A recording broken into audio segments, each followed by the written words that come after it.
কাৰণে আপোনালোক সকলোকে ইয়াতে ২৪,৬৫৩ গৰাকী আই মাতৃ আজি ১০,০০০ টকাকৈ পাব। তেখেত আজি বিদেশত আছে, গতিকে তেখেতৰ কাৰণে এটা দীঘলীয়া হাত চাপৰি বজাই দিয়ক আমাৰ মাননীয় মুখ্যমন্ত্ৰী হিমন্ত বিশ্ব শৰ্মাৰ কাৰণে। তেওঁ বাহিৰত আছে, গতিকে হাত চাপৰিটো অলপ ডাঙৰ হ'ব লাগিব যাতে তেখেতে ইয়াৰ পৰাই শুনা পায়। আৰু অলপ দীঘলকৈ বজাই দিয়ক।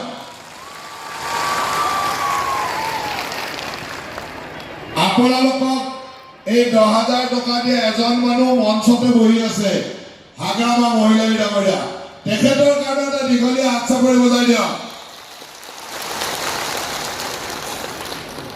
আজি এই সভাত উপস্থিত থকা আমাৰ বিটিচি প্ৰধান হাগ্ৰামা মহিলাই ডাঙৰীয়া, এই সমষ্টিৰ সন্মানীয় বিধায়ক নিৰ্মল কুমাৰ ব্ৰহ্ম ডাঙৰীয়া, বিটিচিৰ ইএম পানীৰাম ব্ৰহ্ম ডাঙৰীয়া, শ্ৰদ্ধাৰ MCLA চকুৰ সিং মুছাহাৰী, জেমছ বসুমতাৰী, আমাৰ জিলা আয়ুক্ত ডাঙৰীয়া, ইয়াত উপস্থিত চিডনী চিৰাং সমষ্টিৰ বিভিন্ন প্ৰান্তৰ পৰা অহা আমাৰ শ্ৰদ্ধাৰ আই মাতৃসকল, আপোনালোক সকলোলৈকে মই শুভেচ্ছা জনাইছো, ধন্যবাদ জনাইছো যে আজি আপোনালোকে মাননীয় মুখ্যমন্ত্ৰীৰ উদ্যমিতা আঁচনিৰ জৰিয়তে এই চিডনী চিৰাঙৰ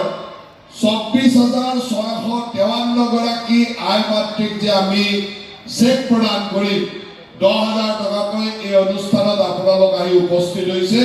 আপোনালোক সকলোকে স্বাগতম জনাইছো আৰু মই খুব আনন্দ অনুভৱ কৰিছো। একেলগে এনেকে আমি ২৫,০০০ আই মাতৃ সন্মুখত দেখিবলৈ সক্ষম হৈছো। আপোনালোক সকলোকে মই ইয়াৰ পৰা আহ্বান জনাইছো। সকলোৰে মনটো ভাল লাগি আছে নাই? বহুদিন ৰৈ আছিল, ১০,০০০ টকা পাব, ভাল লাগি আছে নাই? ৰাতিপুৱা কেইটা বজাত আহিছে? আমি ৭টা বজাতে মাতিছিলো, কেইটাত আহিছিল? ৭টাতে আহিছে। এবাৰ ৰাতিপুৱা উঠি গুচি আহিছে, খোৱা বোৱা কৰি আহিছে নাই? দোকান দিছে, বহুত খাই যাব পাৰিব। বাহিৰত দোকান কেইবাখনো দিছে, খাই যাব পাৰিব। ভোক লাগি আছে নেকি? ভোক লাগি আছে? ১০,০০০ টকা পোৱা হিচাপ ভোক লগা নাই? ১০,০০০ টকা পোৱা হিচাপত ভোক লগা নাই নেকি? গতিকে আপোনালোকে মুঠতে আজি চেকখন লৈ যাবই লাগিব। যাবনে নাই? ঘৰৰ মানুহকতো ৰাতিপুৱাই কৈ আহিছে যে চেক ল'ম বুলি, এতিয়া চেক নলোৱাকে গ'লে ঘৰৰ মানুহে জোকাবনে নাই? সেইকাৰণে আজি চেক লৈয়ে যাব আৰু আমিও আজি আপোনালোকক চেক দিয়ে যাম। সকলোকে ১০,০০০ টকাৰ চেক আমি ইয়াতে দিম আৰু আপোনালোক সকলো ইয়াৰ পৰাই লৈ যাব। মই আশা ৰাখো যে আমাৰ মুখ্যমন্ত্ৰী ডাঙৰীয়াই যি ধৰণে যি পৰিকল্পনাৰে এই মুখ্যমন্ত্ৰীৰ উদ্যমিতা অভিযান আৰম্ভ কৰিছিল, সেই সপোনবিলাক যাতে আপোনালোকে বাস্তৱত ৰূপায়িত কৰে। আমাৰ মুখ্যমন্ত্ৰী ডাঙৰীয়াই যোৱাবাৰ নিৰ্বাচনৰ সময়ত যেতিয়া বিভিন্ন সময়ত গৈছিলে, তেতিয়া বিভিন্ন আই মাতৃয়ে অনুৰোধ আছিল যে তেখেতসকলেও ব্যৱসায় বাণিজ্য বা উদ্যমিতাৰ জৰিয়তে কাম কৰিব বিচাৰে। অসমত আত্মসহায়ক গোটৰ যিটো বিপ্লৱ, সি সঁচাকৈ খুব সুন্দৰ আছিল। আমি অসমৰ আত্মসহায়ক গোটবিলাকক আগতে বিভিন্ন সময়ত গ্ৰেণ্ট দিছিলোঁ, লোন দিছিলোঁ আৰু আপোনালোকে সকলোৱে জানি আনন্দ অনুভৱ কৰিব যে অসমত আত্মসহায়ক গোটক দিয়া লোনৰ ১০০% বেংকৰ লোন ৰিটাৰ্ণ হয়, যি সুন্দৰভাৱে আপোনালোকে কাম কৰে। সেইকাৰণে মুখ্যমন্ত্ৰী ডাঙৰীয়াই ভাবিছিল যে এই আত্মসহায়ক গোটবিলাকক আমি যি কৰি আছো কৰি থাকিমেই, তাৰ লগে লগে যদি আত্মসহায়ক গোটত থকা প্ৰতিগৰাকী আই মাতৃক আমি সহায় কৰিব পাৰোঁ ব্যৱসায় কৰিবৰ কাৰণে, নিজৰ ইনকাম বৃদ্ধি কৰিবৰ কাৰণে, তেতিয়াহ'লে অসমত এক ডাঙৰ বিপ্লৱৰ সূচনা হ'ব। আৰু সেই কথাটো আগত ৰাখি মুখ্যমন্ত্ৰী ডাঙৰীয়াই এই মুখ্যমন্ত্ৰীৰ আত্মনিৰ্ভৰ অসম নামৰ আঁচনিখন আনিছিল। অসমত প্ৰায় 40 লাখ মহিলা এনেকুৱা আত্মসহায়ক গোটত আছে আৰু 40 লাখ মহিলাক যদি 10,000 টকাকৈ দিবলৈ লাগে তেতিয়াহ'লে প্ৰায় 4,000 কোটি টকা লাগে। অসমৰ দৰে এখন সৰু ৰাজ্যত 4,000 কোটি টকা এনেকে আই মাতৃসকলক দিয়াটো কিমান ডাঙৰ কথা আছিল। আনকি যেতিয়া আমি ঘোষণা কৰিছিলোঁ তেতিয়া আমাৰ চৰকাৰখনক বহুতে সমালোচনা কৰিছিল যে ক'ত দিব পাৰিব 4,000 কোটি টকা এই সৰু ৰাজ্যখনে।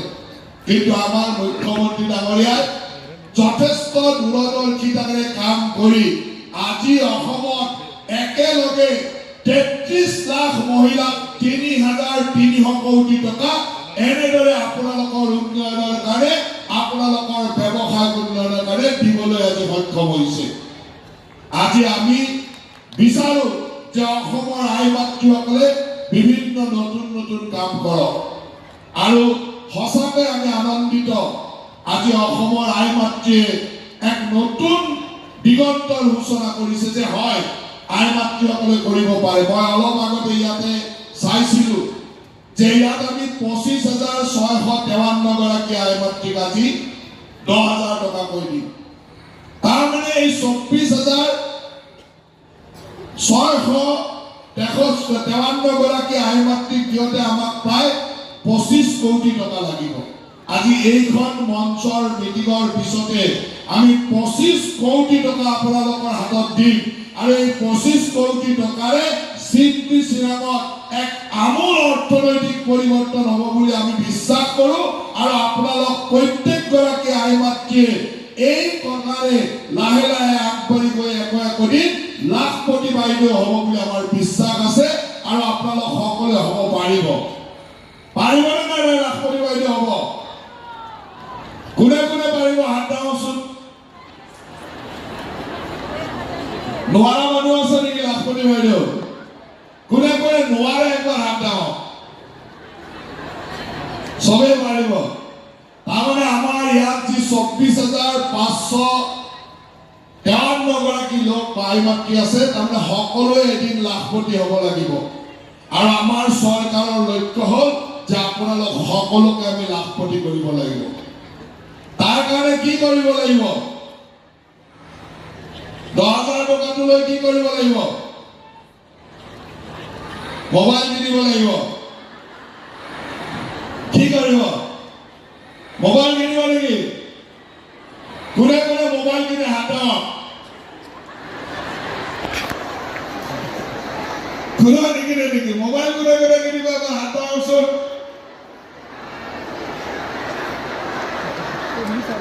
মোবাইল কোনে কোনে নিকিনে এটি হাত দাও। মোবাইল নিকিনে বিলাকে হাত দাও। মোবাইল নিকিনে। এই 10,000 টকাটো যোনে ভালকে ব্যৱহাৰ কৰিব তেওঁ অহাবাৰ 25,000 টকা পাব।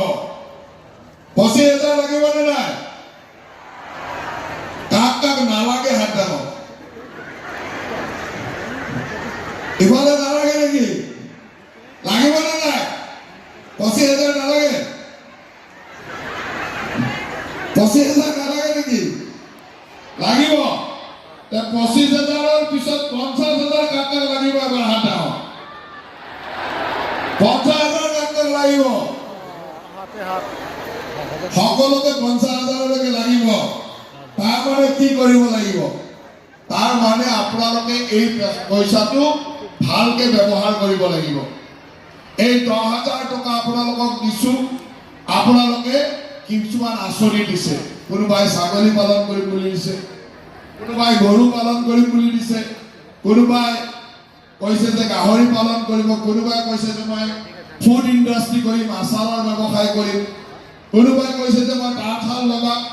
যোনে যি কৈছে মুঠতে আপোনালোকে কিবা নহয় কিবা উদ্যমিতাৰ কামত ব্যৱসায়ৰ কামত লগাব লাগিব।